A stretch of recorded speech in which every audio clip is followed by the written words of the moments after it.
Um, I'll try to zoom through these preliminaries here. I want to first address the people that are on Zoom. We've got, somebody said somewhere near 80 people signed up from across the country and the state, and I think we even got somebody from England that are listening in today. Um, to start off with, well, I'm welcoming you on behalf of the Bonner Milltown History Center and Museum. My name's Kim Brigham with the museum. Um, we acknowledge that we gather in the ancestral homelands of the Salish and Kalispel or Pend Oreille people who have lived here since time immemorial. We offer our respect for their history and culture and for their enduring care and protection of our shared lands and waterways. And I think Dusty has some follow-up to that aspect too. This roundtable is a historic event in itself. It's the first one we've had in 2 years. In fact, the last one scheduled was for March, the same weekend of 2020 that COVID hit and closed everything down. We've not been back since, and because of the latest surge, we canceled last month's scheduled roundtable, and hope to present it again in the summer, maybe at Milltown State Park. It's about the Mullen monuments. Um, the Zoom does open up a whole new world for us as the History Center. We have people here registered here from across the country, and I think maybe even somebody from England. So we have never had this kind of exposure, and we hope that we can continue that aspect of it. Next month, maybe things will open up more, and everybody can come to this thing. We owe a lot of thank yous, and I'll run through this list, and then it's time for the real show here. We'd like to thank Molly Stockdale and Macy McPherson of Travelers Rest State Park for sharing their expertise on how to do this with a Zoom. Bonner School, especially Superintendent Jim Howard, for gladly accommodating us when we needed a space that had good Wi-Fi that we could do this at. And Al Simons, who's here somewhere, I think, the technology director for the school, and Bill Wilsonoff, the maintenance supervisor, have given time and expertise that we couldn't have this thing today without their help from the school staff. So. This presentation is being recorded by Missoula Community Access Television as part of a media assistance grant donated by MCAT. So thanks to MCAT and Ron Scholl. Friends of Two Rivers is our sponsoring nonprofit organization. Walter Peckham, our professional sound guy here, and Judy Matson and I mean, she kind of supplied me this list of thank yous. She left her and Gary off the list. They're kind of the heroes of this whole technological enterprise. They put in a lot of hours and a lot of thought and a lot of time into hoping that we can make this work as a hybrid presentation.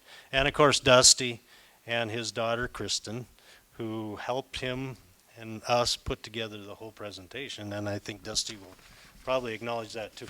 Yep. Let me give you a quick introduction. All right. Okay, it goes on and on and on. Well, you've already used up 10 minutes of my Well, time. I know. I was counting on 15. So, Okay. so y'all know Dusty. He's been, Missoula District Judge for the last 15, 16 years. He was the Missoula County Attorney for 7 consecutive terms, 7 consecutive 4-year terms. The first one, he was fresh out of law school back in 1970. He's lived in the Marshall Grade area virtually all his life, and I personally want to thank Dusty for the time and the thought that he has put into collecting and and interpreting the history of the area where I myself grew up, and there's some other people here that have been here for almost as long. So take it away. All right, thank you. Well, and I think I'd be remiss in not thanking Kim for his help. Actually, quite a little bit of the material I've collected, I've got compliments of Kim, and so I really want to thank him for what he's done here. Well, I'm going to jump right into this and kind of repeat something. I've already got a problem. This isn't moving. Gary? It's not going. Yeah. We had that issue before. Well, while he's looking at this, I want to repeat what Kim said about acknowledging the Salish and Kootenai tribes and the Pend Oreille tribes who were indigenous to this area. This was their homeland. And sometimes, at various times during the course of the presentation, I'll talk about some of the things that stories that the natives passed down, and talk about their trails, some of the names they gave to features, and things of that sort. But definitely we want to acknowledge them. So I can still do this with the arrow, right, Gary? Yeah. So you've probably all seen this picture. This is Salish teepees that are camped on what's now the Hellgate practice field, just below the University of Montana at the west entrance to what's now known as Hellgate Canyon. And why am I interested in all this? Well, as Kim said, I've lived here all my life. My grandfather, who's pictured here in a photograph taken in sometime in the late 40s, bought the ranch at the Marshall Grade area in 1945. I was 1 year old. We moved out here at that time, and this is my dad, the guy looking kind of to the side on the tractor. And those of you that live in the Canyon River, if any of you do, will recognize this site. In fact, it's probably pretty close to Pat McDonald's backyard. But in the background, you'll see what we're talking about, Old Marshall Grade Road. And there's the road, as you can see. And it went on over the top. Well, the next picture is me in 1948 out in our driveway, basically. Our barn's in the background. The barn burned down probably about 72 or 3, somewhere along in there. But I look like I was going to lie and say I'm ready for the roundup, but you notice my feet aren't in the stirrups. And I was actually only 4 years old when this picture was taken. So, but my daughter put that in. That was me then. That's me more or less now. And I still do raise livestock, and Mike Nelson and I were in the cow business for a long time. But that's me now. And this is maybe a better picture of the old Marshall Grade bluff, I guess would be the best way to put it. This was taken in 1951. We leased, or my dad leased, all of the Bandmann Flats. We ran cattle over there, hay. The earlier picture showed him thrashing oats in 1946, but our corrals were right about where the underpass is for the golf carts underneath the Deer Creek Road.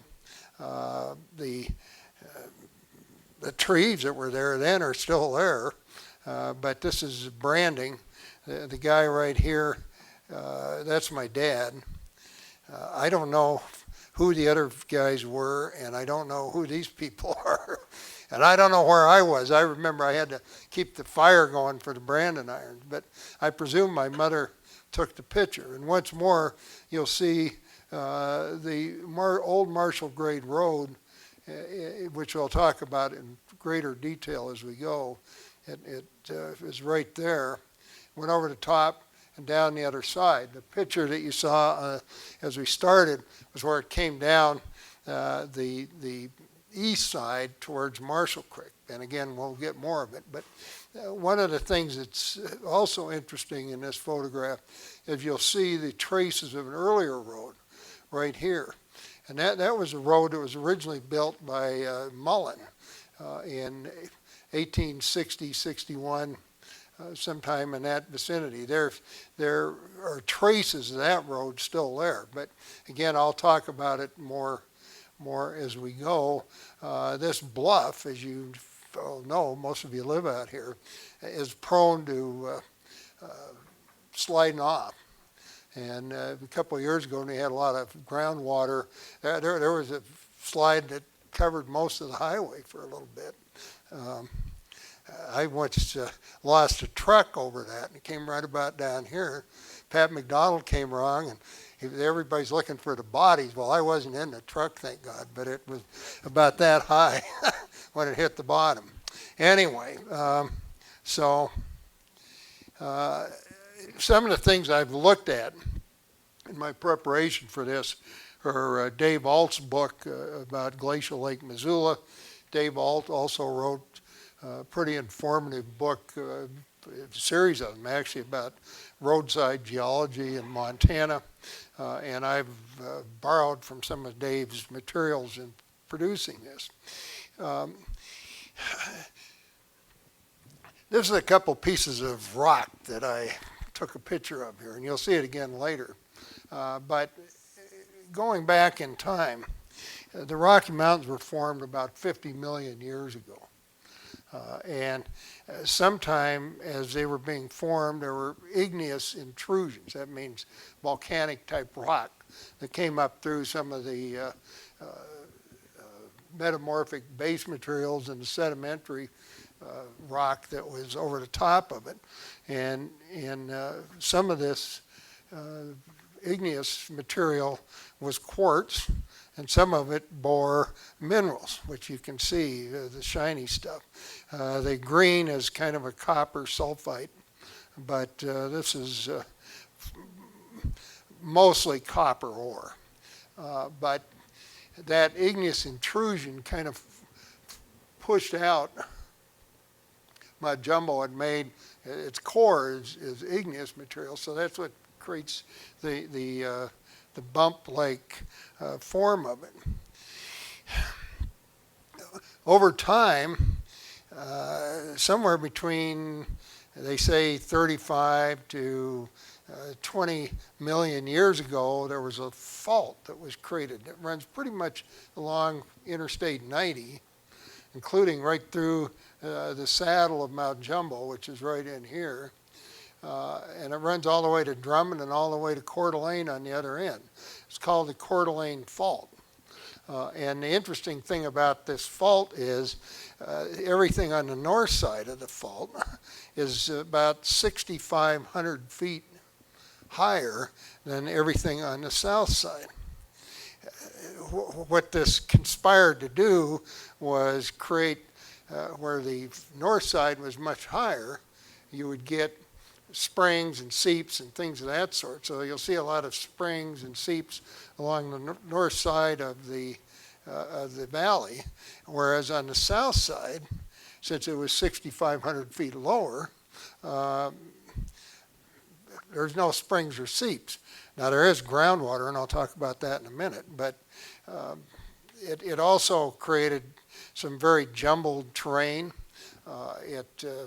There's all kinds of stuff in there. There's limestone, there's coal, there's a lot of volcanic ash, and some of that material, particularly the volcanic ash material, is very prone to slumping.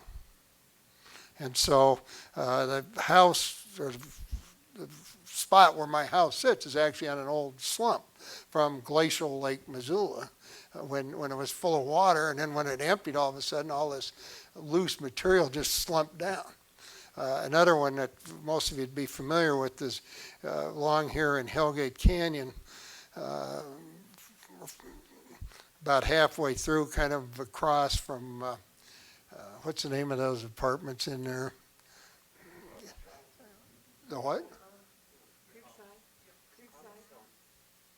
Well, I don't know. I can't understand you with your math sign. Anyway, right across the street or across the river, there's a big slump that comes down out of the side of Mount Sentinel, and actually kind of caused a little curve in the river right there, and that's another one of those features.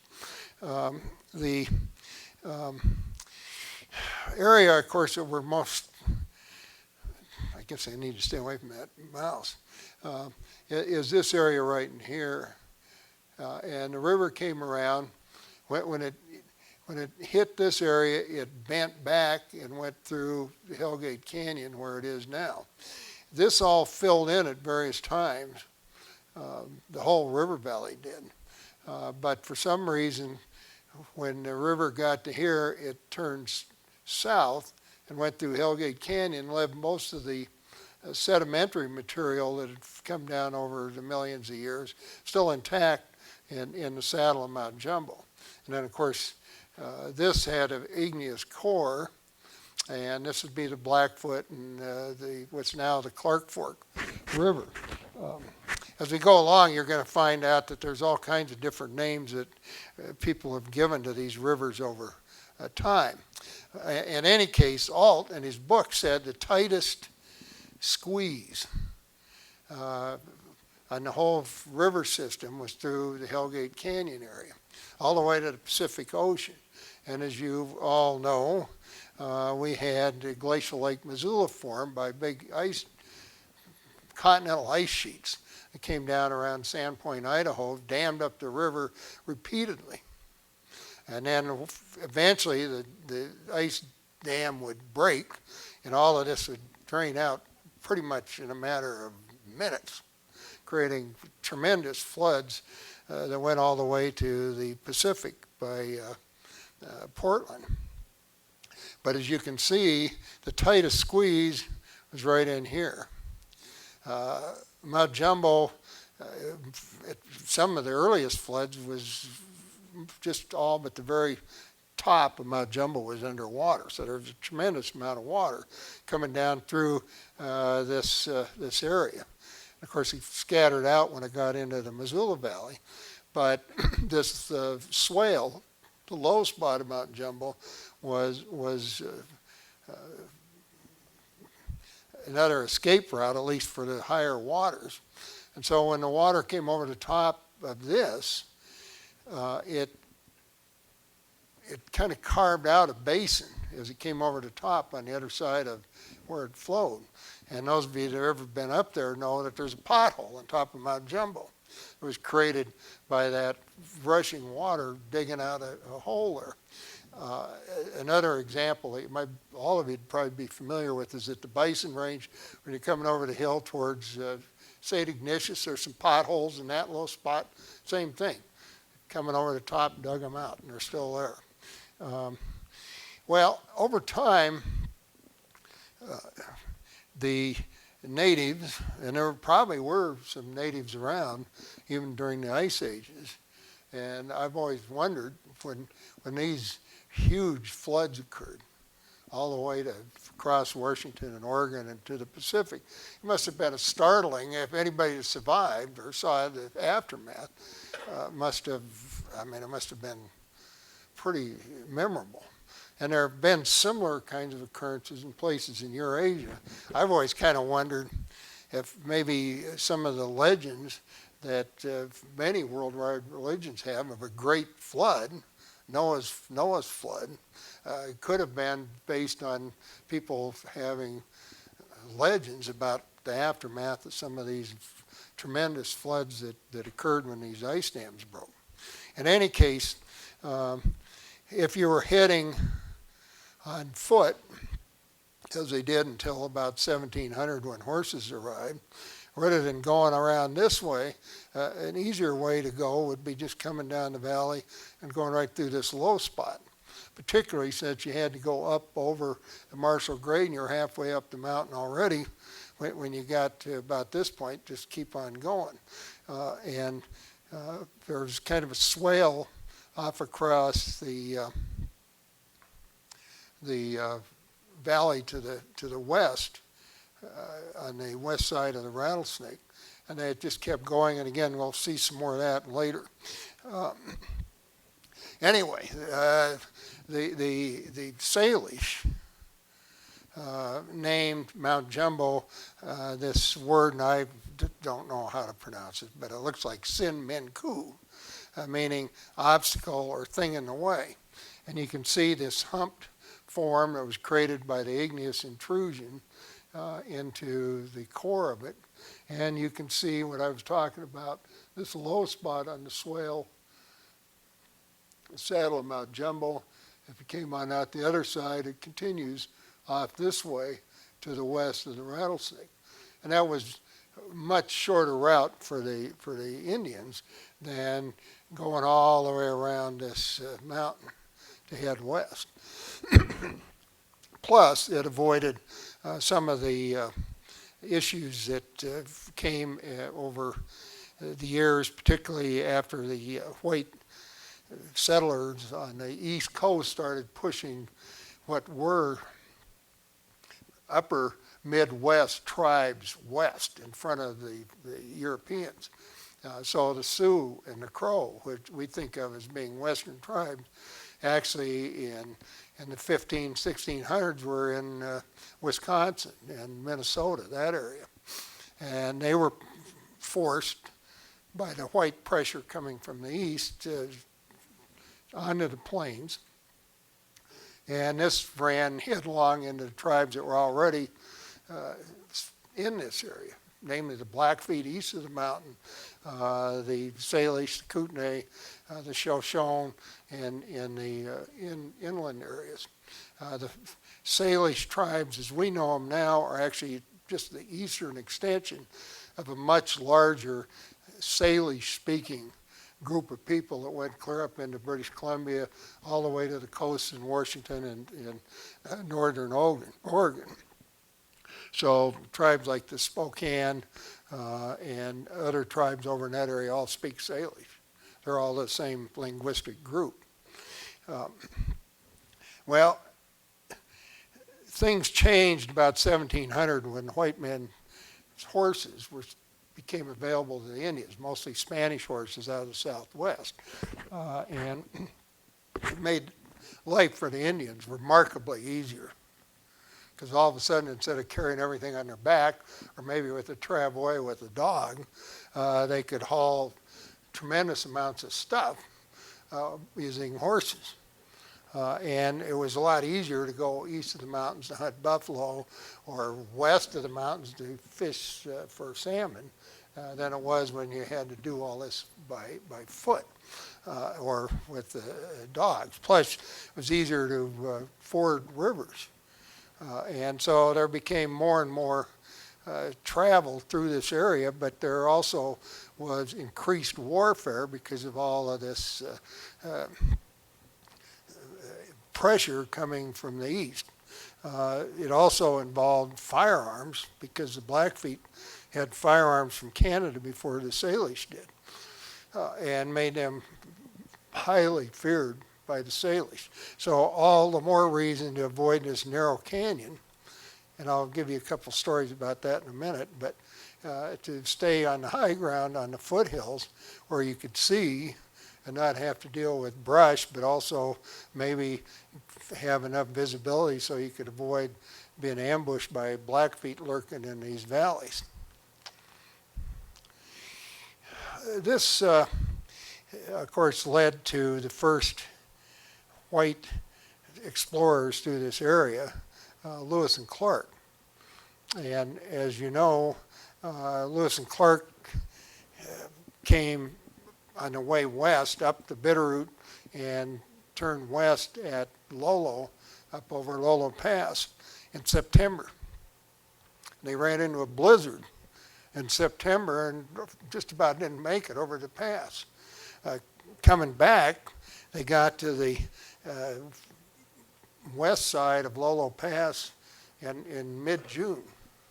But the Indians said, you can't make it. That pass is snow clogged. You're going to have to wait. And they waited till late June, and finally the Indians said, we think you can make it. These are Nez Perce they were talking to.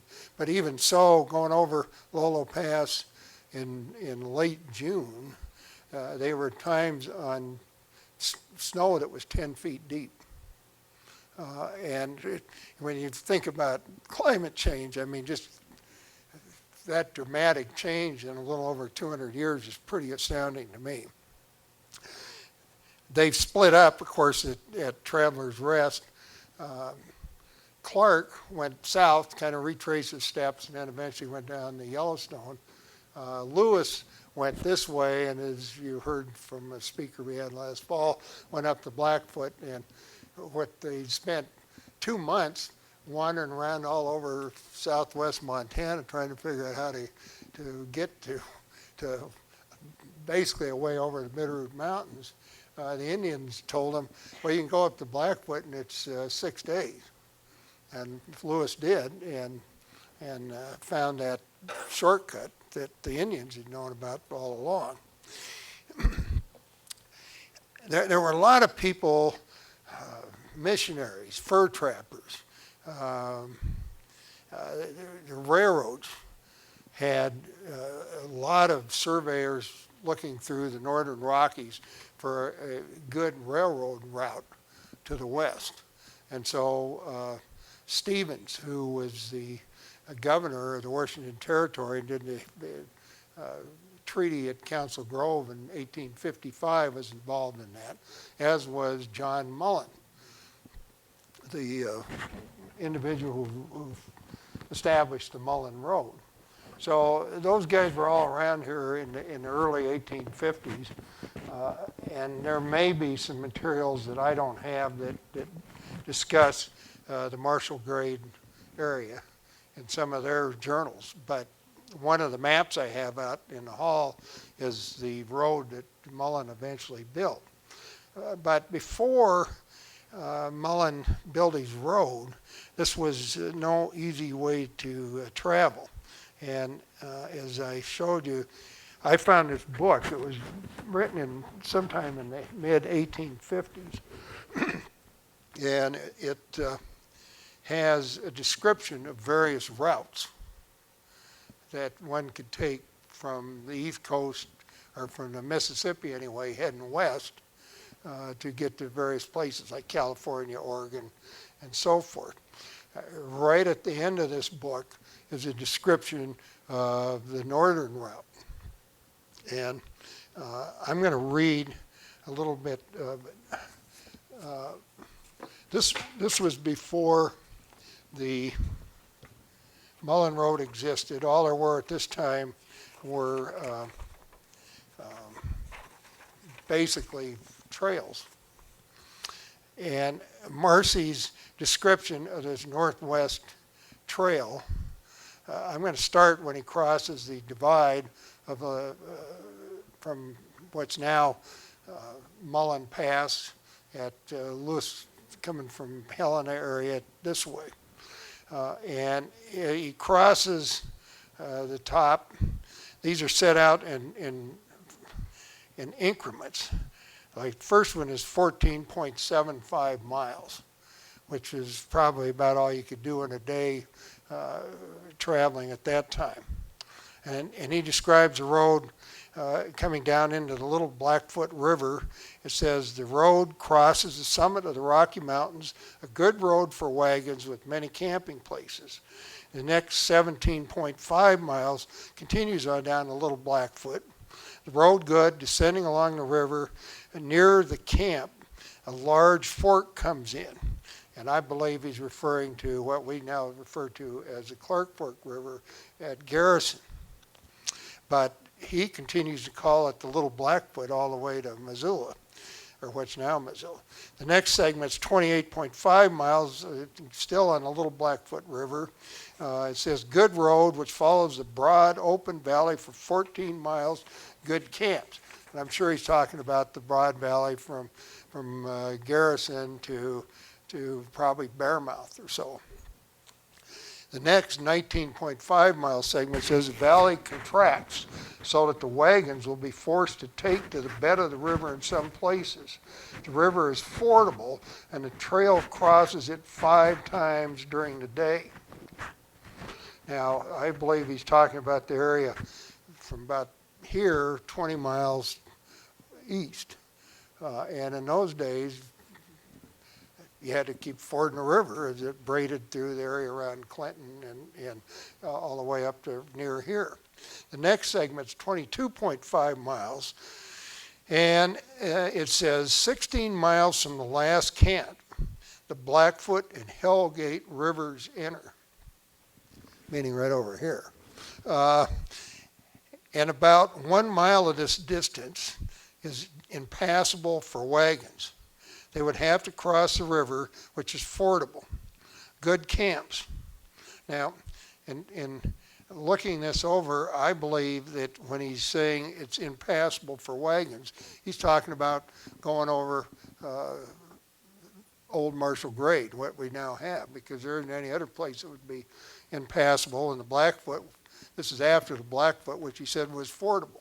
And we know it was because lots of people forded it. The next day, he has 27.5 miles from wherever he left off when he determined that Marshall Grade was impassable to Fort Owens. And at that time, they called the Bitterroot River the St. Mary's River. But that's the first reference I can find to anything that really discusses what I think is Old Marshall Grade area, which was impassable for wagons at that time. Marcy's map takes you on out to what's called the Magruder Corridor today. And he also found some impassable places there in his description. Magruder's kind of an interesting side story. He was a trader that brought some supplies to Bannock up from Lewiston, Idaho. And he came up the Selway and then went through what is now called the Magruder Corridor, went to Bannock, left off his supplies on the way back. He was murdered by some bandits, basically, who were arrested and tried in Bannock in a miner's court and were hung for murder in Magruder. Well, before all that happened, John Mullen and Stevens, who I'd mentioned earlier, were in this area and looking around for routes for railroads. And in the winter of 1853, Mullen was at a camp somewhere in the vicinity of where Hamilton is now. So he knew about this impassable route down the Magruder Corridor, and he surely knew about the impassable problem at Marshall Grade. So, as I say, there's a map out here in the lobby that has that what his road ended up doing. Congress appropriated $100,000 in 1859 to build the Mullens Road. And most of the work didn't start until 1860, 61, 62. This map that I just showed you was filed in July 1862. I got the map from the National Archives in Washington, D.C. Somewhere while Mullen was involved in this construction project, and Kim says it wasn't until 1860 when they came through. My note said 1859, but in any case, there was a company of Dragoons that took this road. Dragoons, if you don't know what they are mounted infantry. They're not cavalry, they're infantry, and they were trained to fight, standing on the ground. They had fairly heavy arms, not light arms like cavalry had, but they also used horses to travel. And these notes come from their original field notes that are in the University of Montana Archives. And there's several things that are odd about this. Instead of going as we would do, and darn, this mouse just wants to advancing. Instead of going from the top of the page to the bottom, they go from the bottom to the top. So their earlier parts are here. This is coming from the east, and this is probably about where they cross the Blackfoot, and then they make this big circle around, and when they get to Marshall Grade, this is a pretty crude map, but it shows just a dotted line of the route they took. But it also shows the Indian Trail dotted right here through the saddle of Mount Jumbo, which I pointed out earlier. Then they get, the next day, they get to Rattlesnake Creek. Then they get to Grant's Ranch at the bottom of Grant Creek and actually find quite a bit of wheat field, and they find Higgins or Warden. Was it Higgins or Warden? I can't remember which are. They both were involved with it. Store at Hellgate, and then the St. Mary's River, which is now the Bitterroot River. And anyway, their field notes are kind of interesting because it kind of describes the same route that Marcy had done a few years before. And this one I'm going to start about at Rock Creek and head west. Their notes are down here at the bottom, and I don't really have them blowing up, but they're kind of hard to read. Kim and I spent a little time trying to decipher what it says. Heading east from near Rock Creek, the road crosses a high spur road made in side cutting, both sides, Bad Hill. At the foot is a fine stream, Beaver Dam break, good crossing. From here, the road follows down the river bottom, keeping near the hills to the first crossing. Good road and crossing good.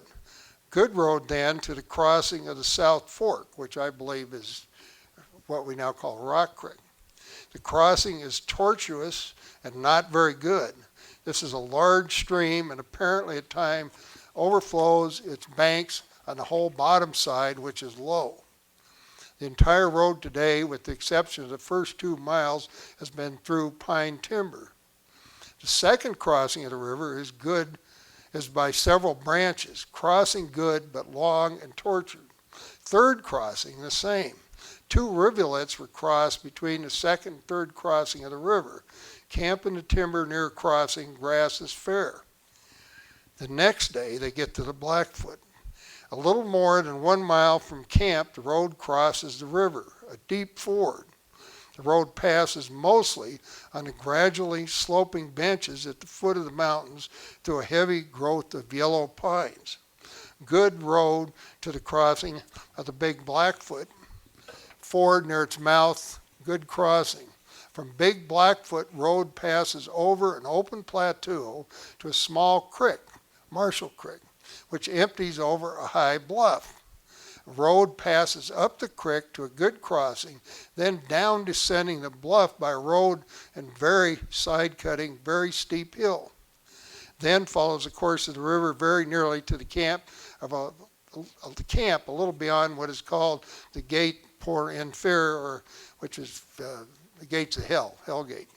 Grass in the vicinity mostly eaten off, a portion of the valley of the St. Mary's River, the Bitterroot, in view from the camp. But they're describing the road over Marshall Grade at that point. And probably by the time they got there, Mullen had already done some work on Marshall Grade, and some of the photos I showed you earlier, I think illustrate what he did. Now these are just sections of Mullens Road. It was like some 652 miles from Fort Benton to Walla Walla. But by far the most difficult part was from Rock Creek to Coeur d'Alene Lake. And that was only a distance of 140 miles, but it required 92% of the work on the road, but just 22% of the road's total distance. Mullen elected, of course, to go up the Clark Fork Valley rather than take the Magruder corridor thing that Marcy described earlier. And so this resolved at least one portion that was impassable for wagons, but still left the Mullen, or the old Marshall Grade, to deal with. And his solution to old Marshall Grade was this. Cantonment Right was where they spent the winter. I think it was 61 or 62. 61, I think. It was right here where Milltown is. I mean, we might be sitting on it right where we feet. This is Cantonment Right. This is what we call the Clark Fork. This is the Big Blackfoot. He had it marked by a milepost. And this is the Mullens Road until it gets to Marshall Creek. And then it goes up Marshall Creek, crosses Marshall Creek, and kind of swoops back around, comes down Marshall Grade on the west end. From there on, it went kind of where Speedway is now, around here, through Hellgate Canyon to Rattlesnake Creek. There was an observatory, and I don't have any idea what that was, on Rattlesnake Creek. But this was Mullen's solution to the impassable old Marshall Grade Road. And again, we'll see more of that in a bit. About the time that Mullen finally got his road done in the early 1860s, and I should say that he also, when he was here for the winter of 61, he built a bridge over the Blackfoot, right here at the confluence of the Blackfoot and the Clark Fork.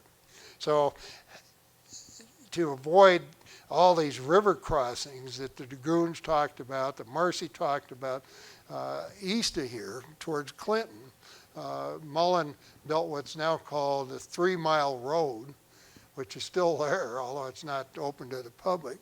It's 3 miles from Kennedy Creek to Tura, up on the side of the hill.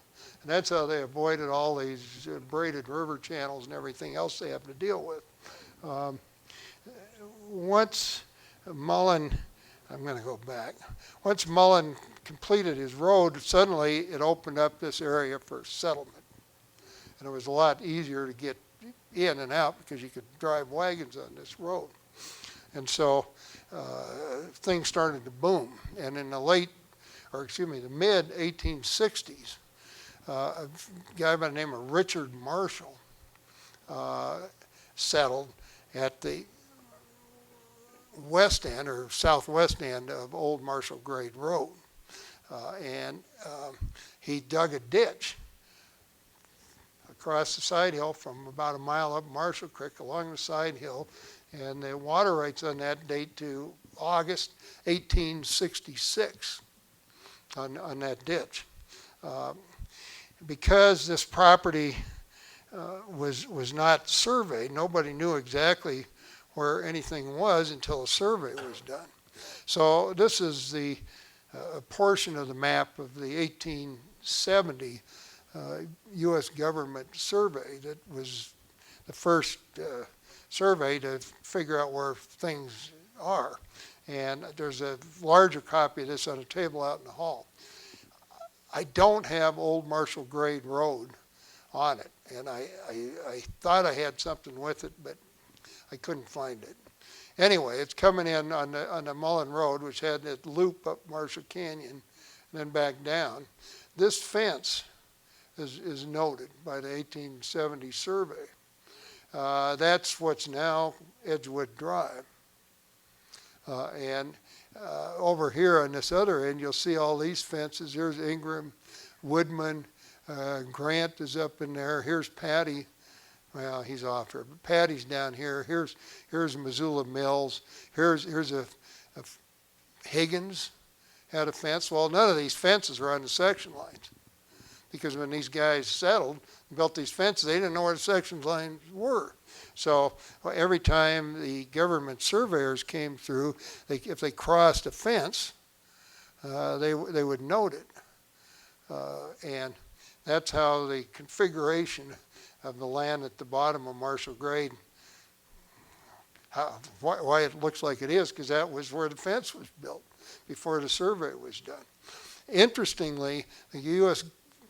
government surveyors noted the old trail to Walla Walla over up here, which went over the saddle of Mount Jumbo, down, across the Rattlesnake, across the swale, as we pointed out before, stayed in the North Hills, all the way to Grant Creek.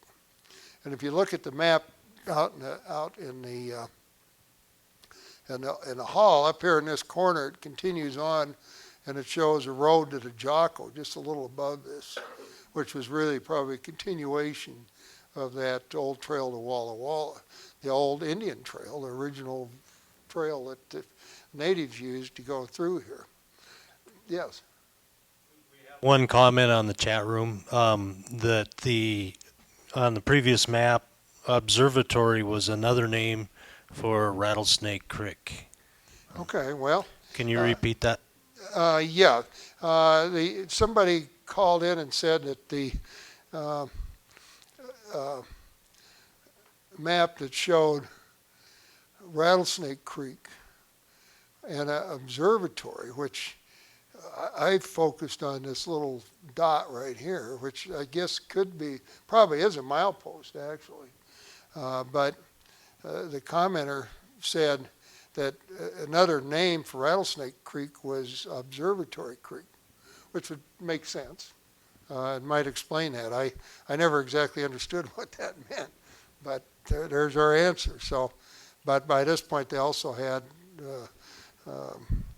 Rattlesnake Creek. In any case, this is 1870 survey, so as soon as this was filed, then people knew where their land was. Marshall, in 1871, filed a entry claim on his property that he'd fenced off and was living on. And in 1872, he got a patent from the government to 120 acres for that land. Some of the other land in the vicinity was later patented to other people, and we'll talk about that in a minute.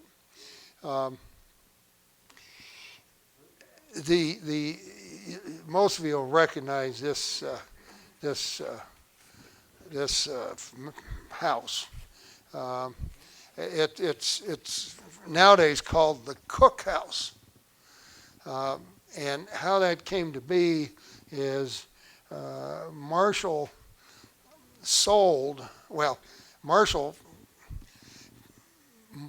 mortgaged his place to Bonner and Welsh, and he must have run into some financial trouble because he lost the property, and Bonner being the person that Bonner's named after. They were large and really kind of the forerunners of what later became the Missoula Mercantile, but they were engaged in all kinds of stuff at that point in time. And Marshall mortgaged the place to Bonner and Welsh, and they foreclosed in 1874. When they foreclosed, they sold the land to Albert Cook in 1879. And Cook, after he bought the place, put up a brick kiln down by where the highway is now and made bricks and built this house. Now, there were some newspaper accounts at the time that said, well, he built on the site of an old cabin that Bonner and Welsh had built. I don't think that's true. I think it was Marshall's cabin. I can't imagine that the magnates that formed the Missoula Mercantile Company and were involved in timber and trade and all kinds and mortgages and every other thing were living in a cabin on this site, 3 miles out of town. I think there was a structure there that was built by Marshall and probably removed by Cook when he built this house. Why did he build there? Well, there's a big spring up the hill from it. And in those days, we didn't have electricity. If having available water was a major feature in making a decision on where to put your house. So a lot of the old homesteads were close to some spring. And I think that's what happened here. And in fact, in later years, it's still there. There's a watering trough over here in front of the house that doesn't show in this picture, but right about in this area. The water came from the spring, went through the house, out the front, and then into this watering trough, which is still there. But anyway, Cook built this house with the bricks that he built at the kiln, which we'll see in a bit. Subsequent to that, lots of other things happened, but I want to tell you about at least one story that I've lost it here. Duncan McDonald was a trader with the Hudson's Bay Company. Back in the 1840s, this was disputed territory between the British and Americans. And it wasn't until the late 40s that finally there was a treaty entered that gave the land, it's now Washington, Oregon, and Idaho, and western Montana, to the United States.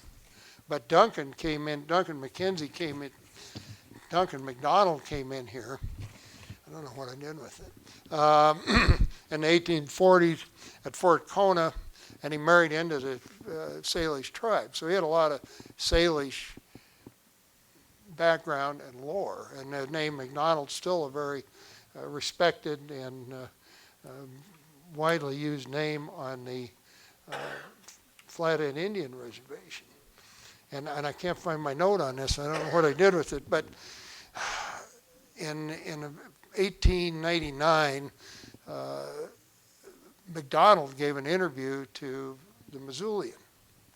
And he described an Indian battle that occurred kind of at the end of the driveway to this house.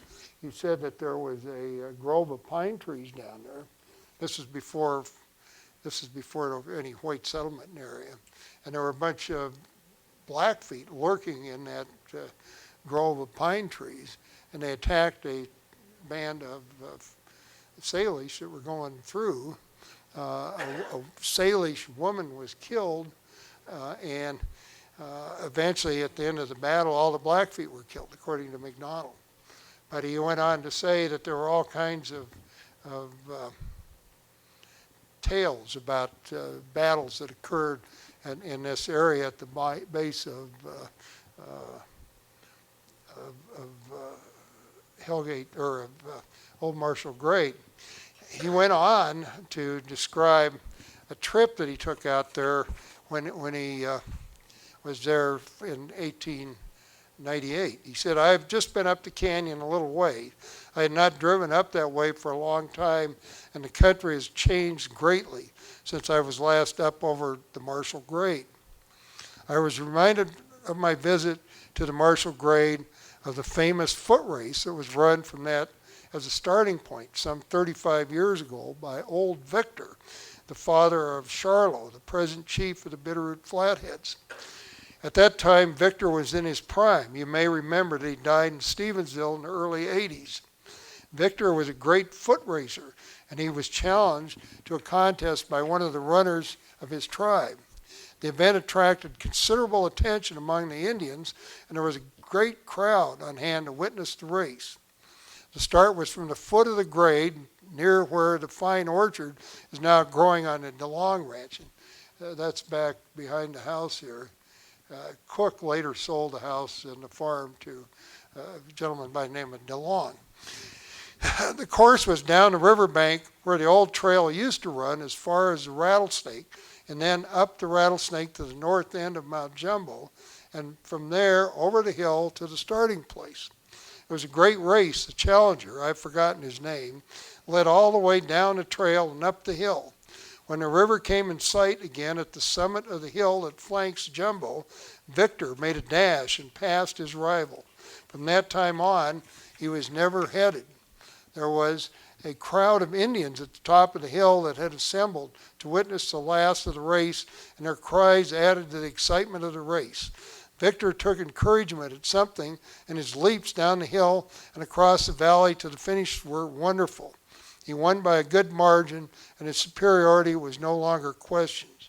It was one of the greatest races ever run in this part of the country. Old Victor used to say that when he heard the shouts of the people of his tribe at the top of the hill, he made a supreme effort to pass his rival, and he remembered nothing else of the race. He had no recollection whatever of the last part of the race, but he won very handsomely. By the time Cook built his house, there were a lot of wrecks on Marshall Grade, people going up over the hill.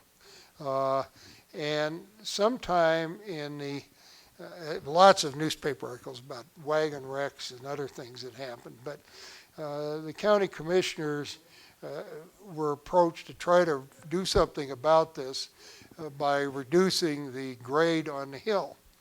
And so they led a bid to somebody by the name of James Edster, who was paid $660 to construct a good, solid roadbed, 8 feet wide and not to exceed 15 inches grade to the rod. And this was somewhere along the base of the grade. So going kind of where the new where the highway is now. But for whatever reason, the county commissioners sold this portion of the road to a guy by the name of Daniel Rash in 1877 for $100 in order for him to run a toll road over it. And but even this was not without its perils. It's only 8 feet wide. And so one of the more spectacular wrecks that occurred on this stretch occurred on April 16, 1880, when, according to a newspaper account, quote, the lead horse on a stagecoach team missed his footing and fell into the abyss. The horse's weight threw the others of the team sideways, and in turn the coach followed. Horses and vehicle made 3 complete revolutions in the sheer downfall, but neither of the 2 passengers was killed. The driver escaped by leaping from his seat to the roadbed while the coach yet hung on the verge of the precipice. The horses were all killed and the wounds of the passengers were severe. Well, it was exciting times on Old Marshall Grade Road, or even this shortcut at the base of it. But there were other things going on at the same time. And it comes back to this picture of the rock I showed you. And it probably is worth explaining how I came to find these rocks. When I was a little kid, there were all these white quartz rocks down at the base of Mount Jumbo. A lot of them right where Mike Nelson's house is now. And I was fascinated by them. And of course, they had these beautiful colors in them and metallic ore and what have you. So I started collecting them. And over time, I followed this trail of rocks up the side of the mountain to eventually find where they came from, which is at the very top of Mount Jumbo. And there was a mine up there. There were 2 other mines on this side of the mountain. One of them is about halfway up.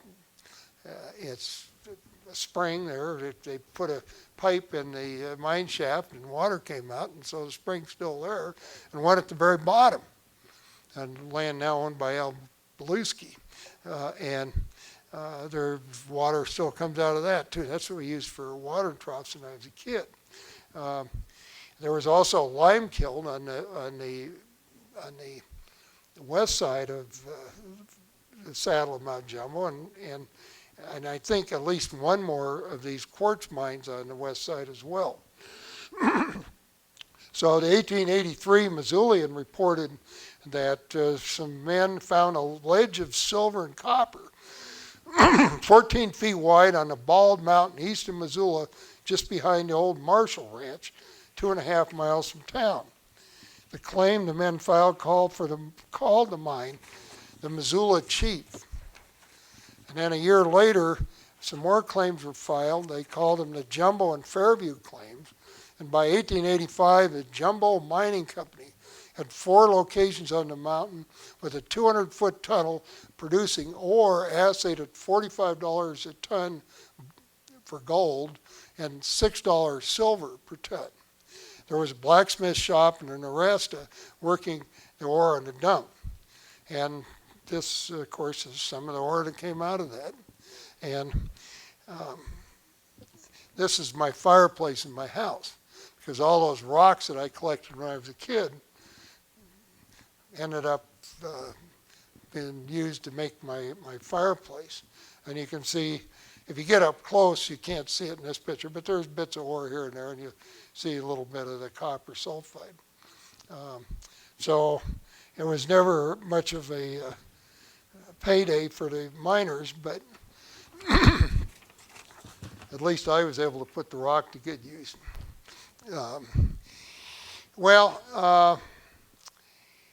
In 1884, Cook sold some of his property to a guy by the name of Alex DeLong. And that's the DeLong that Duncan MacDonald talked about in his story.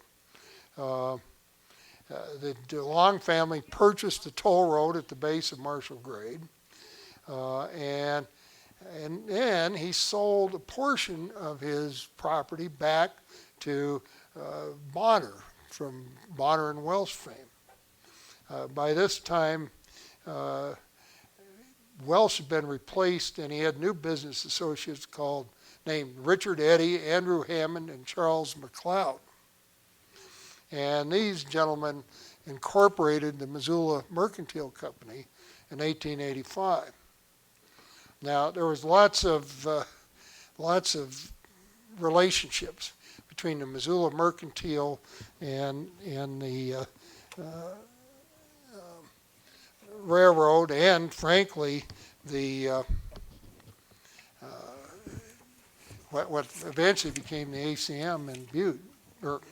But this is out of this book, and I'm sorry I didn't make a blow-up of it, but it shows Hammond as the head of an octopus. The editorial cartoon run in the Missoulian at that time in 1890, but it shows the octopus that the Missoula Mercantile was engaged in. And part of this, yes? Go ahead. We have another chat comment.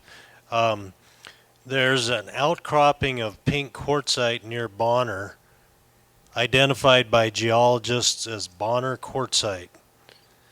It's pink and has white banding in it. I can't tell if these rock photos have that banding or not. No. The question is, there's an outcropping of pink quartzite on Bonner Mountain someplace. I'm not exactly sure where, but and it's got yellow or white bands of quartz in it. That's probably metamorphic rock, which is kind of base rock for this entire Rocky Mountain region. Metamorphic was originally laid down as sedimentary, but then over the eons got compressed and made extremely hard. And the base of pretty much all the northern Rocky Mountains is what we call belt rock. And a lot of it is, well, it's metamorphic. And my guess is that this is metamorphosized sedimentary rock of some sort. The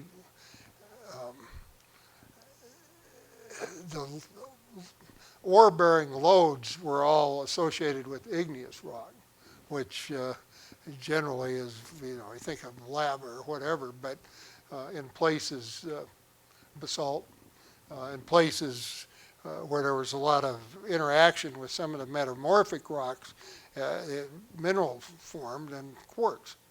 And so I don't think that's directly associated with the igneous intrusion on Mount Jumbo. I think it's probably metamorphic, but that's just my layman's opinion.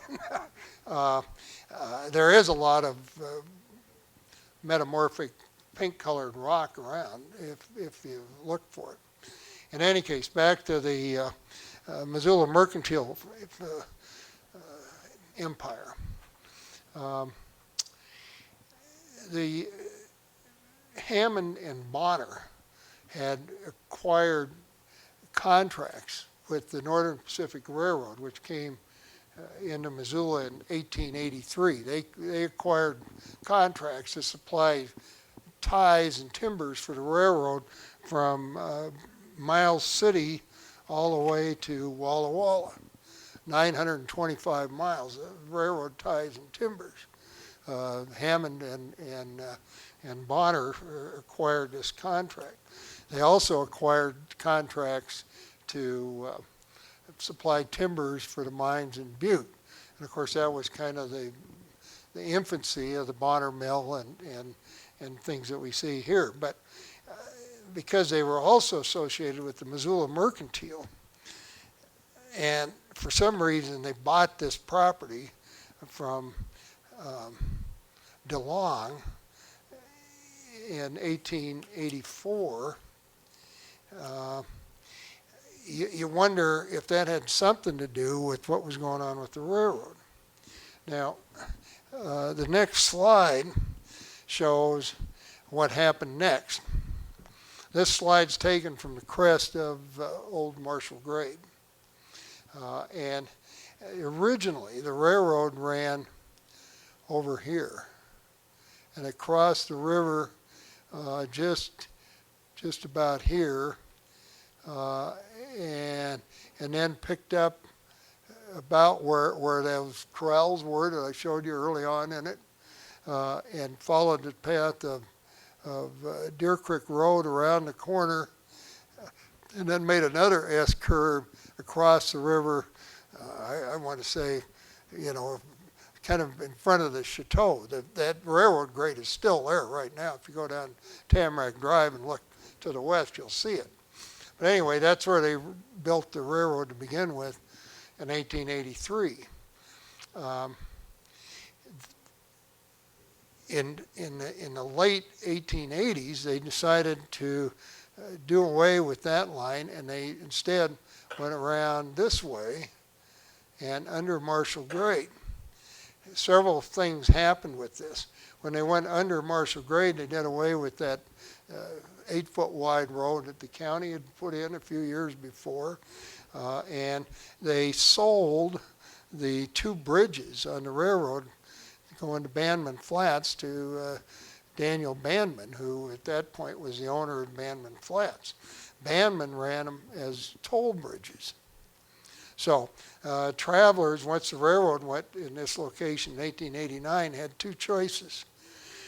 They could either take the old road and go up Old Marshall Grade, or they could pay Bandmann a toll for a shortcut and avoid all that. Well, this made Bandmann kind of unpopular, and somebody burned down his West End Bridge, the one that was over here, about sometime in the 1890s, forcing all the traffic, if you wanted to get to any points east, down this road, which you can see isn't much of a road. And the grade at that time was still that one I showed you that was really steep, going up the south side. And so there was a lot of agitation amongst people to the county. All the roads were owned by the county in those days, to do something about this mess at Old Marshall Grade. And the county took bids on rebuilding it, and the high bid or the low bid came in at $1,500, and they thought that was too much, and so they rejected it. Now, I kind of got sidetracked. This grade here was all constructed when the Missoula Mercantile owned all of this, what was the DeLong place. And no more had this railroad grade been built, and the Merc conveyed the land back to DeLong. Strange shenanigans, and when you think of all the things that the Mercantile and its founders were involved in, and all the relationships they had with the railroad, with the mines in Butte, and this is the days of the War of the Copper Kings was just starting to get going. Marcus Daly, Clark were all vying for various parts of control of Butte, politics of Montana and elsewhere. You just kind of wonder why the Mercantile owned it for a few years and then gave it back to the guy they bought it from. Didn't make sense. Or at least it warrants some more consideration. Another side point to this whole tale is this is the east side, looking east from the top of Marshall Grade, and you can see the train going down. When this railroad was being constructed under Marshall Grade, there was a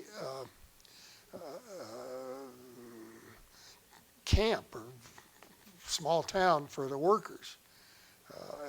One report, I think, said they had as many as 100 men working on this grade here. And in the election, I believe it was of 1888, 135 men from that camp and some who were also working in the Bonner Mill were arrested for illegal voting. They all voted Republican. Every one of them voted Republican, and somebody thought that was odd.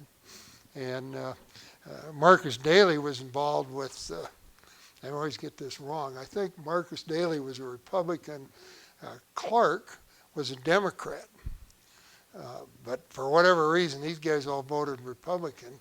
Went to court. A lot of the votes were thrown out. Some of the guys went to jail. It affected the sheriff's race. But there was a lot of stuff going on. This was at the time when there was big fights in the state legislature about whether Helena or Anaconda were going to be the state capital. And in those days, the state Senate appointed United States senators. So politics were important to the Copper Kings, and I'm sure that all this had some role to play in all that. In any case, the public concern continued to grow and grow, and finally, because of all these wrecks, the county commissioners decided they better do something. A guy that was the editor of the Missoulian and later was the dean of the School of Journalism at the University of Montana, Arthur Stone. This is a collection of his stories, and he wrote a whole bunch of articles about various things in this area, but he said that old switchback over Marshall Grade was a terror. Nobody ever took it unless he was ignorant of its dangers or was broke and couldn't pay the toll over the Bandmann Road. What's more, there were all kinds of spectacular crashes and people getting hurt.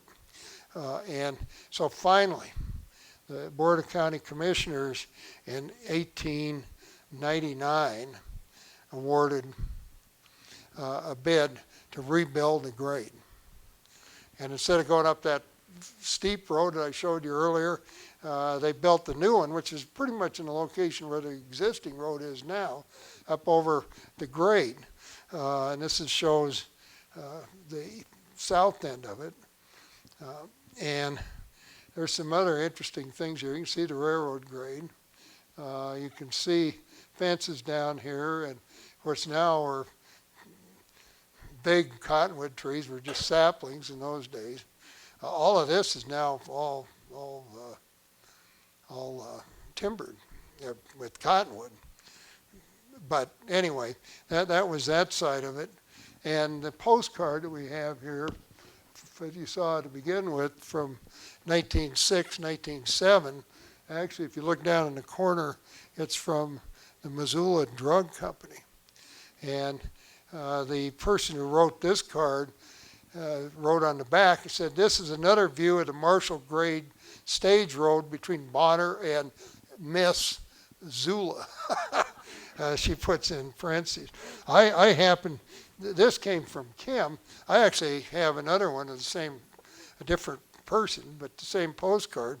And her comment on the bottom is, "Dear Harold, this is my favorite drive. The road winds way up to the top of the mountains. Sarah." Anyway, people thought it was a nice road, and if you can see, it actually, this road's still there. Incidentally, if you go up Marshall Canyon a little ways, probably a couple hundred yards up the canyon, this road takes off. The current road up Marshall Canyon goes up kind of to the bottom, and I'll tell you what happened to that in a bit. But anyhow, there were other events that were occurring there. I think after the road was rebuilt, you can see, compare this one to the one I showed you earlier where there's kind of just two tracks down through here winding around. I think this was after the construction that the county did in 1899, because it's got a pretty decent road. You can see, of course, the railroad's still there. For the first time, you can see some buildings here, which is the where I was raised as a kid. This was our place, and this would be the boundary line between ours and the Lurch place. There was a big apple orchard back here. There is a part of a building visible over on this part, which shows up better in one of these earlier photos. If you look, you can see a pretty big barn over here on the bluff, which is one of Bandmann's buildings. Long gone by the time I was a kid, and the corrals where we were branding is right here.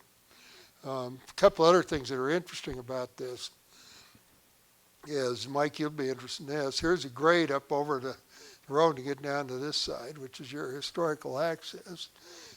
There is something, looks like a building here. There's no building there now. It might have come out when they put the road up over Brickyard Hill, but you don't see any buildings where I grew up. So I think this photograph that I showed you, it was colored. And incidentally, this has got to be a hand-colored print. Everything was black and white in those days. So whoever colored this decided that this field over here must have been underwater. It isn't. It wasn't. But, it shows it blue. But other things were happening. The railroad down underneath had lots of trouble. If you look, you'll see how the track kind of bends out right here, and there's a slide. Well, this train crash, I think, occurred in the 1890s. And the engineer was steaming along here and heading towards Bonner. And he didn't see this slide till it was too late. It covered the tracks and derailed the locomotive that went over the bank. And there were some hobos in some of these cars, and 3 of them were killed. But anyway, it was a pretty spectacular train crash at the base of Marshall Grade. And, of course, at this time, the road was up above. The railroad continued to be plagued by problems with landslides and what have you. In 1908 flood took out the culvert over Marshall Creek. And so after 1908, they decided to relocate to the location they're at now. and went over where the NP runs nowadays, or the Burlington Northern, or the Montana Rail Link, or whatever you want to call it. And the old railroad grade went to the streetcar company. It ran a streetcar on it to Bonner until 1939. Then it went to the Montana Power Company, which held it until fairly recent times when they conveyed to adjacent landowners. And Mike over here owns this property, which is quite a bit different in this picture because a guy by the name of Ernie Rouse that had a place at the top of Brickyard Hill acquired it and put a canal right down through the middle of it. And it had a water wheel and then a pipe that ran up the hill and up to the top of Brickyard Hill they used for irrigation. And then at some point he gave up on that and Mike ended up acquiring it. Now the county wants to put an 85-car parking lot in this part here. Anyway, this picture, in 1899, DeLong sold the place to Anton Lurch. And this is a photograph from the Demons collection that the Bonner Group has in their collection. And there's lots of things about this picture that are interesting. There's a label down underneath you can't see here, but it says farming spuds in West Riverside in 1917. Well, this isn't in West Riverside, it's at Marshall Grade. And I don't know if 1917 is accurate at all, because I believe that this is probably Anton Lurch, the guy that bought the place in 1899. I believe this is probably Fred Sr., his son. Now, Fred Sr. was born in 1990, or 1890. And he looks like a teenager in his picture. So I think it could be more like 1907 instead of 1917, but I don't know. In any event, remember I told you about the brick kiln that was used to build a Cook farmhouse? This is a brick kiln right here. And that's where the bricks from that house were built. And this is the Marshall Grade Road as it was reconstructed by the county in 1899. Now, the old road just went a little ways and had a switchback right here and then went up this grade like that and then over the top. That's what Mullen did. And it was really steep and narrow and dangerous. So this new road that was built by the county in 1899 went all the way behind the Lurch or Cook house off the screen over here and made a switchback and came back up along here with a much better grade up over the top. But it's still no piece of cake, I can tell you. I live on that road now, and there's lots of problems with it. Lurches did grow potatoes, and so I believe they're doing something with potatoes all right. But and that's who I think it is, but I don't know, and I don't see anybody from the Lurch family here that might know more about it. Well, as I say, Old Marshall Grade Road came, this is a map and it's sideways, I'm sorry. There's a much bigger one out in the hall on the table. But this is the old Marshall Grade Road. Here's where it turned up the hill. Here's a switchback behind the Lurch house. Follows the contour around, and this would be the bank. The railroad was below. This is the railroad right away down here. Goes around, and right at the crest, there was a road here that went up Marshall Creek. And it crossed, probably a half mile up Marshall Canyon, across the creek. But the Marshall Grade only was maybe a few hundred yards up the road, or up the Marshall Creek, where it crossed. But the old road up Marshall Creek was clear up here in the side hill, and it's still there. If you go wandering around, you'll find it. And then where the old Marshall Grade Road crossed Marshall Creek right here,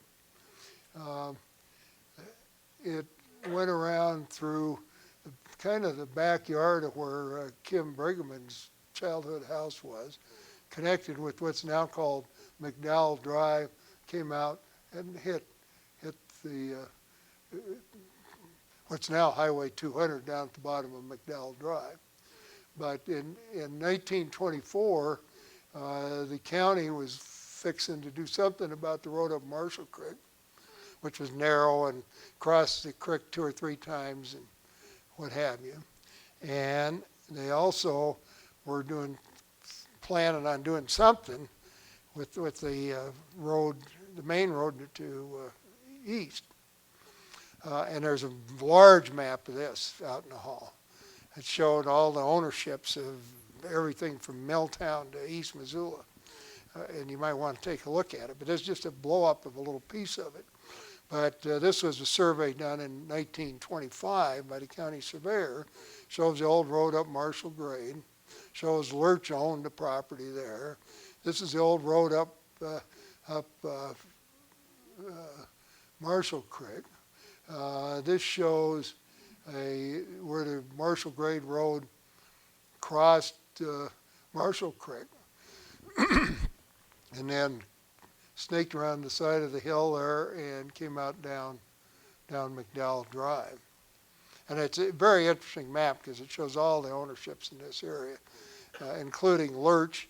And at that time, the property that I grew up on was owned by a guy by the name of Ed Thomas. All of this across the river was owned by Mary Kelly Bandmann, who was Daniel Bandmann's widow.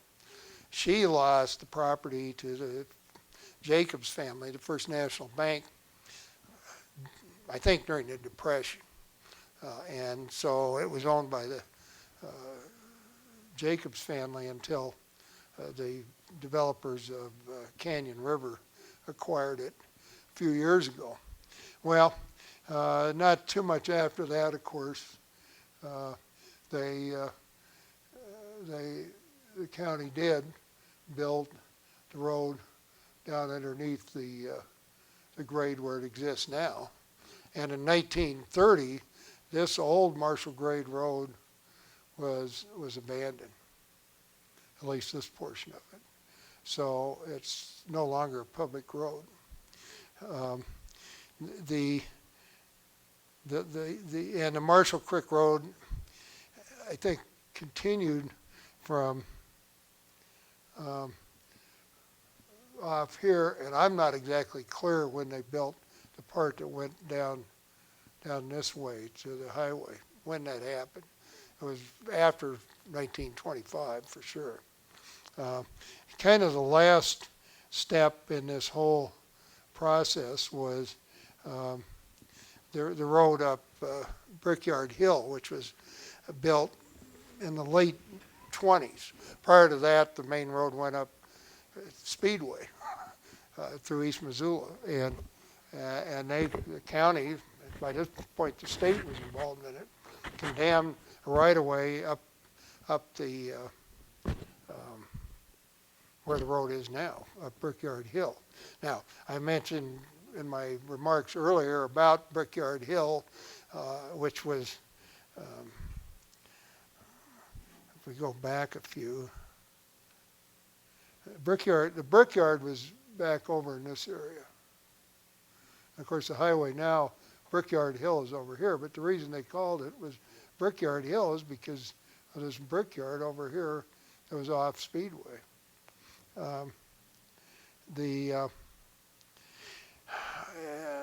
So when the road went where it is now, in the late 20s, it was pretty much like it is today. This photograph I took a few years ago, right after the bank had sold the property to the Canyon River people. And again, when I was a kid, we leased all of this, all the way to the top of the Milltown Dam. But this is what it looked like before it was developed. This is the old railroad grade. It was the original right-of-way for the Northern Pacific when they first built in 1883. Came along here, picked up Deer Creek Road, went around this corner, and then in this grove of trees made another curve across the river to pick up where it is now. And then, of course, the later grade came around this side, and the current right-of-way runs right at the base of Mount Sentinel. A couple other things. The mill was still in operation when I took this picture, so you can see the smoke from the mill.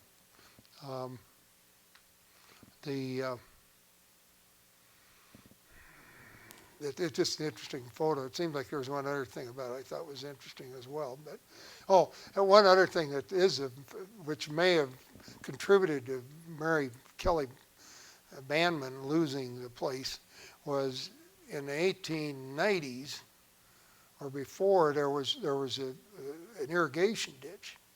It started up somewhere above the Milltown Dam.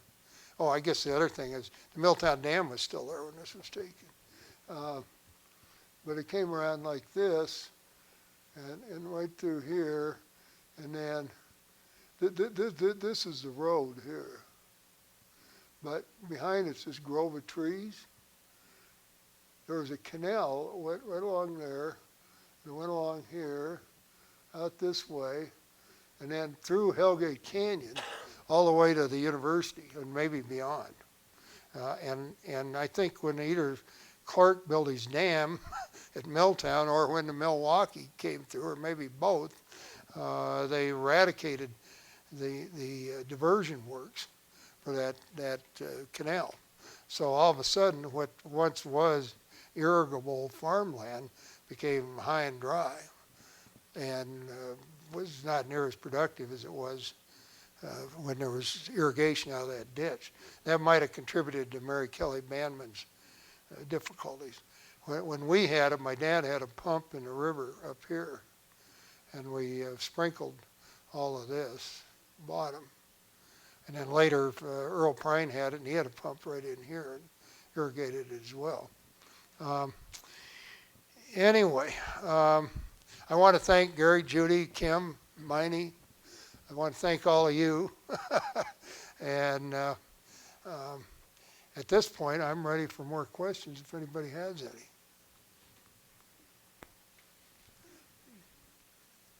So I think Gary has the microphone, and if somebody has a question, just speak up or raise your hand, and Gary will bring you the microphone.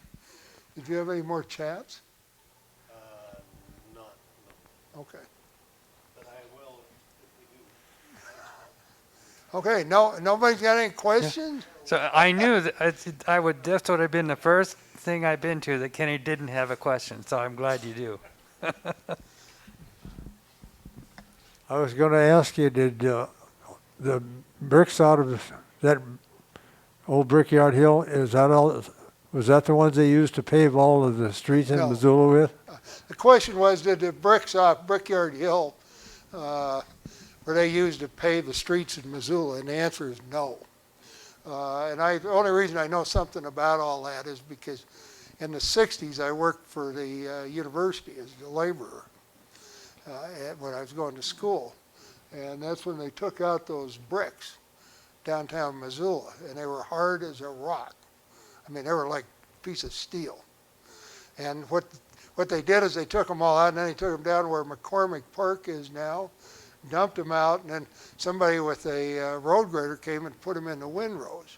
And then they'd have peons like me down there all day long picking bricks out of the pile and throwing them in the trucks. And you'd get, my hands were just beat up, something fierce from handling those bricks.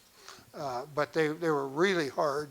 And at the time, I learned that they came from somewhere back east. The locally produced bricks are very soft. The one out here in the hall, if you go look at it, it's flaking off and it's soft. And they weren't first quality bricks. Those ones on the streets were just, indestructible. And of course, a lot of those bricks from the streets now are used to pave various things around the oval at the university and other things. And that's where those bricks went. So, other questions? You bet. Back in the back there.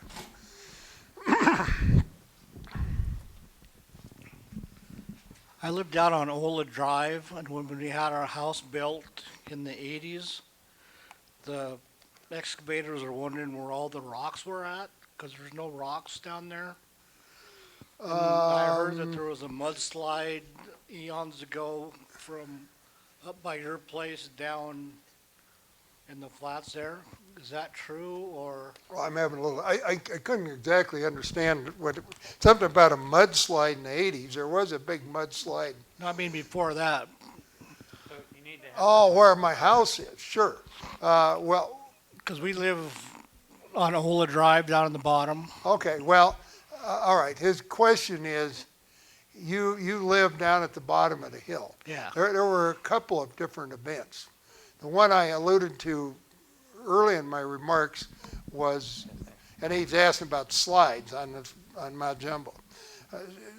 In glacial times, when all that was saturated with water and it suddenly emptied, all those loose materials would just slump down, just like you'd expect. So a lot of those old benches and things you see around are old slides left over from the ice ages. Now, sometime, it was before my time, but I believe it was in the 30s. As I mentioned, Marshall Creek is diverted about a mile up the canyon. It comes along the side of the hill. It comes along the top of Old Marshall Grade Road, and then went around the corner. And early in the old days, it actually went down a gully kind of below my house and picked up a ditch that's still there, if you know what you're looking at, around the base of Mount Jumbo. And then another one went the other way towards the river. There was a cloudburst or something, sent a whole lot of water down that ditch, and the whole thing washed out. And part of the Lurch property, or not the house, but some of their outbuildings were actually swept away. And if you go right about where the switchback is and look up the hill, you'll see kind of a big gap there. And that's where all that water came running down and buried some of their buildings. And if you look at some of the trees, they're still kind of bent from, they call them pistol grip trees. And so that was a washout on the ditch. And later all that was replaced by pipes. And now it's all in pipes. But about 4 or 5 years ago, we had a real wet spring, a lot of snow, and there was a lot of sloughing off of the bank on the highway under Marshall Grade, and actually buried at least half the road down there. They had to close it for a couple of days to clean it out. But did I answer your question? Okay. Other questions? Kim?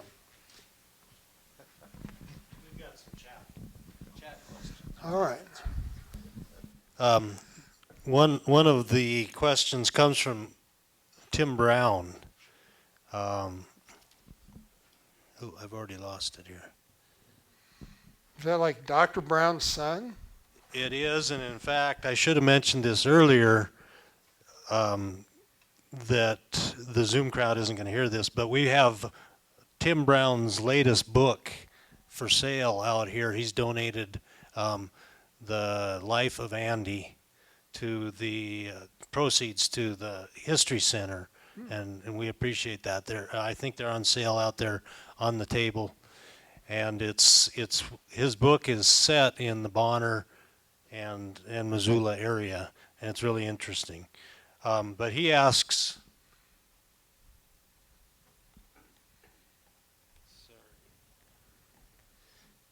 He says, thank you, Dusty, and all. I grew up with Kim on McDowell Drive. Where did that name come from? Okay, well, that's, the question is, where did the name McDowell Drive come from? Well, there was a family by the name of McDowell that some of these maps will show you that after DeLong, that property went to somebody by the name of Castengay, and then after Castengay, along came McDowell's.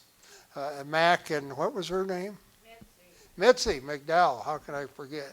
Anyway, they own that White House. It's about kind of partway up McDowell Drive. And Kim grew up in as a kid, and they owned all the bench up above.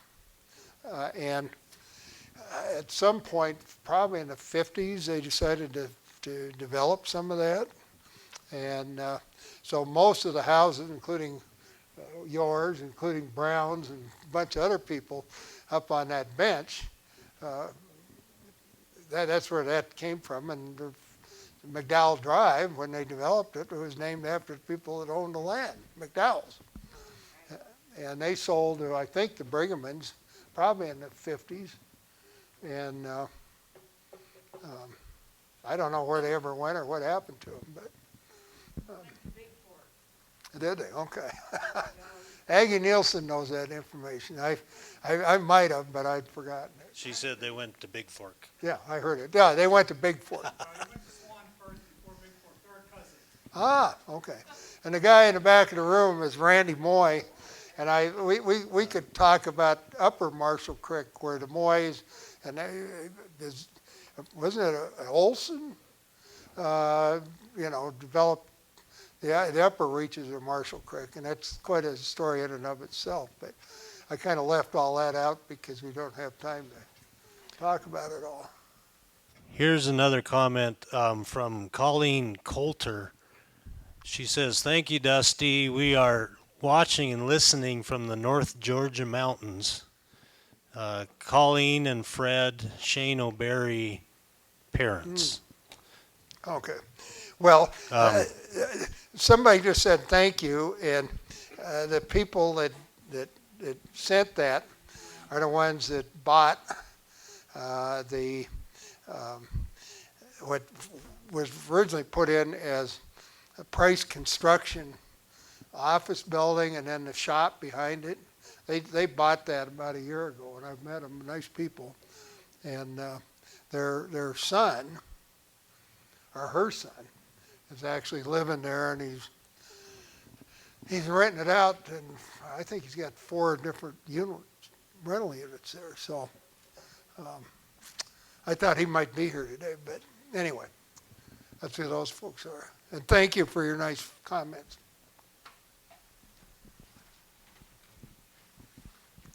We still got 12 minutes. Any other questions? So, Back in the back there. Incidentally, if anybody thinks I don't know what I'm talking about, and I could be wrong on some of this stuff, if you want to clarify anything that I made a mistake on, I'm always happy to hear about it. So, I actually have 2 questions for you. The first was, you said that the Mullens Road, the most difficult section of construction was from, I believe, Rock Creek to, 140 miles to the west? yeah, Coeur d'Alene. Coeur d'Alene. Okay, thank you. Secondly, is the Marshall grade just an artifact of the glacial Lake Missoula activity? There were 2 questions. First one is, what was the most difficult part of the Mullens Road? and she couldn't remember the west end. The west end was in Coeur d'Alene. And in fact, they had to replace that whole road around Coeur d'Alene Lake. They went south with their original road, and it was so marshy, they gave up on it and went around the Northway, kind of on the north end of the lake. The second question was, what are the geologic origins of Old Marshall Grade? And I kind of touched on that early in my remarks, but as I say, Mount Jumbo was kind of formed out of mostly sedimentary rock. But then this igneous protrusion came up and kind of made this hump shape. Now,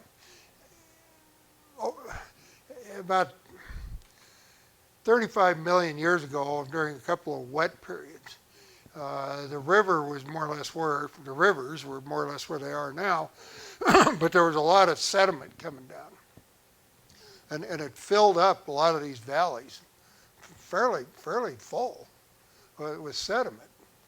And in fact, Missoula Valley is mostly sediment and a lot of cobblestone stuff. And if you dig down, well, then during dry periods, there was a lot of erosion on these sediments. But for whatever reason, it didn't follow the Coeur d'Alene Fault and go right through the saddle, but made that bend around Mount Jumbo. So most of the saddle of Mount Jumbo is some of that ancient sediment from that 35 million year old fill that came down.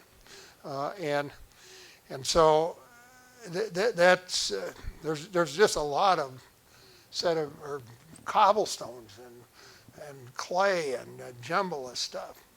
And then there was some volcanic ash that was deposited that is very prone to slumping when it gets wet. Over where Kim's house was is a great big gravel pit. It's a pile of gravel. Just above the Marshall Grade Road, or the old Marshall Grade Road, there's a lot of gravel too. And in fact, what now looks like a cow pasture at one time was a hill. And I bought it and because I had water rights in the ditch up above, and I thought, you know, I can irrigate this and make a pasture out of it. Well, and it was kind of a problem because there's all this exposed gravel. Every time we'd get a cloud burst, all that gravel would come roaring down the road, get down to the bottom of the hill and clog up culverts. And, you know, we had a heck of a time with it. And when they did the gravel pit, they pushed back a lot of topsoil. We pushed it back over all this gravel. I seeded it, irrigated it, and now it looks like, say, like a pasture. But it was a big pile of gravel. That's all sedimentary gravel. And certainly over on the bench on McDowell Drive, that's all gravel. And I think, and this is just me talking, but I think some of that gravel must have come down out of Marshall Creek. I think if you look at the upper reaches of Marshall Creek, it looks like a glacial valley. Go up to Marshall Ski Area. Erosion valleys are V-shaped. The creeks in the bottom, the sides are kind of V-shaped. Glacial valleys are more U-shaped, where the glacier pushed stuff out. So you'll have these kind of sides like that, and then it levels out above where the glacier was. So if you're familiar with Marshall Ski Area, you'll the Challenger, if you will, any of you remember that, pretty steep. Then you get up above it and it levels off.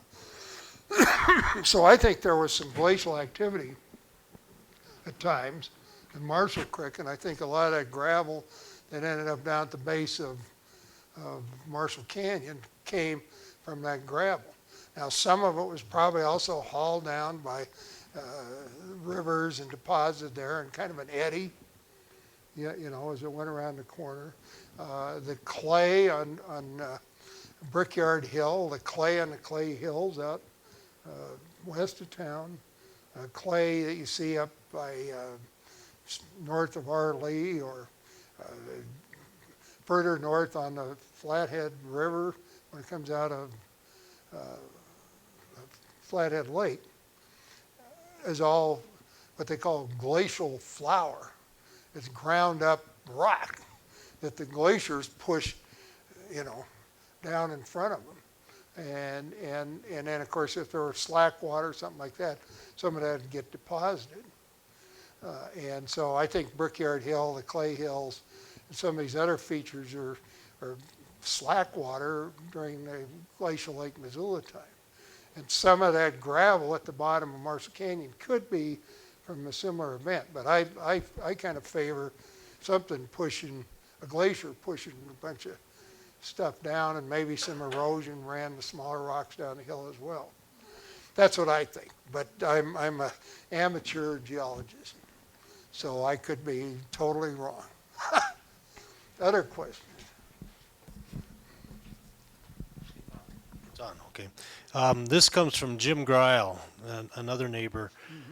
He says, really fascinating, Dusty. We really appreciate you and Kristen and the others taking the time to do this.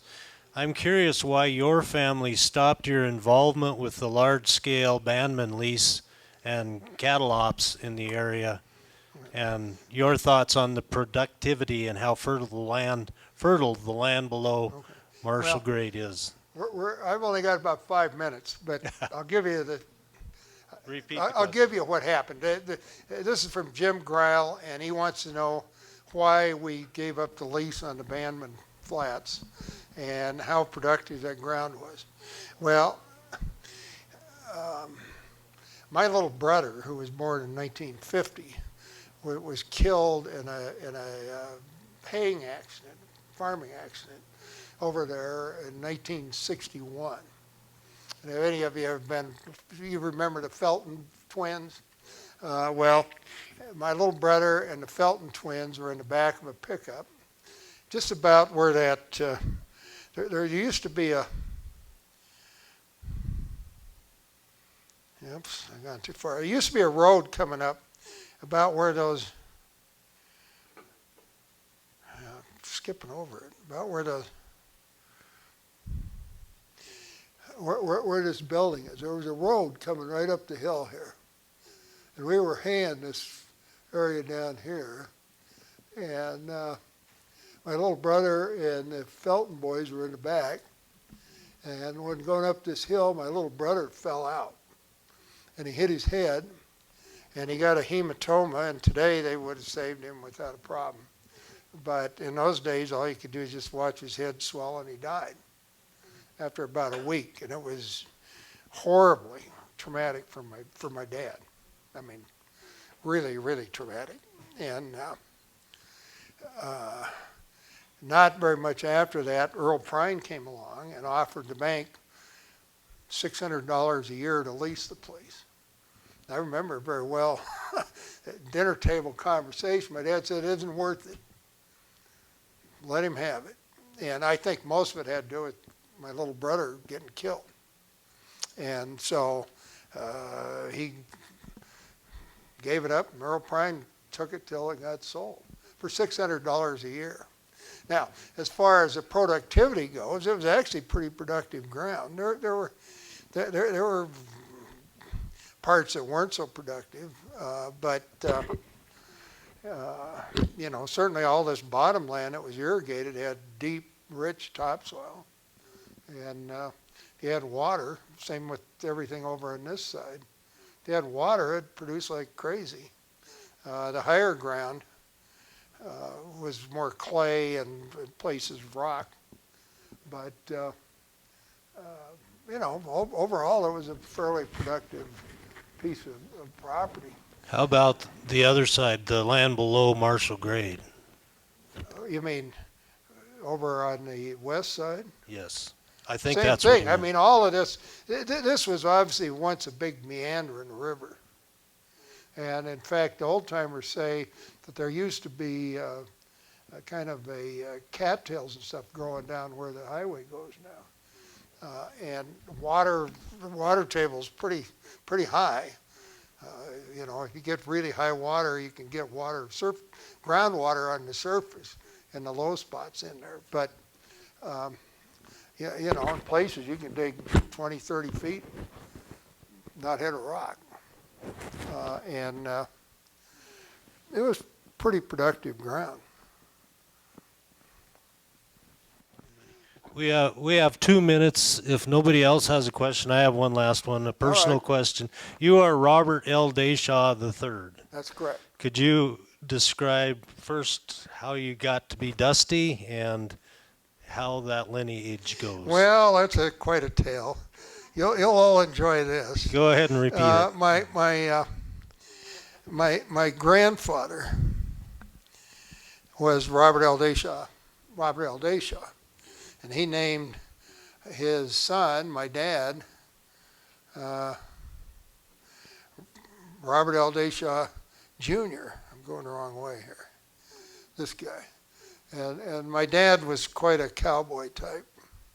His interest was in farming and ranching, and my grandfather made a lot of money after the war in real estate development. His interest in this place wasn't to be a farmer. He intended to develop that whole bottom. In fact, as a little kid, he had a big map in his office of how it was going to be developed.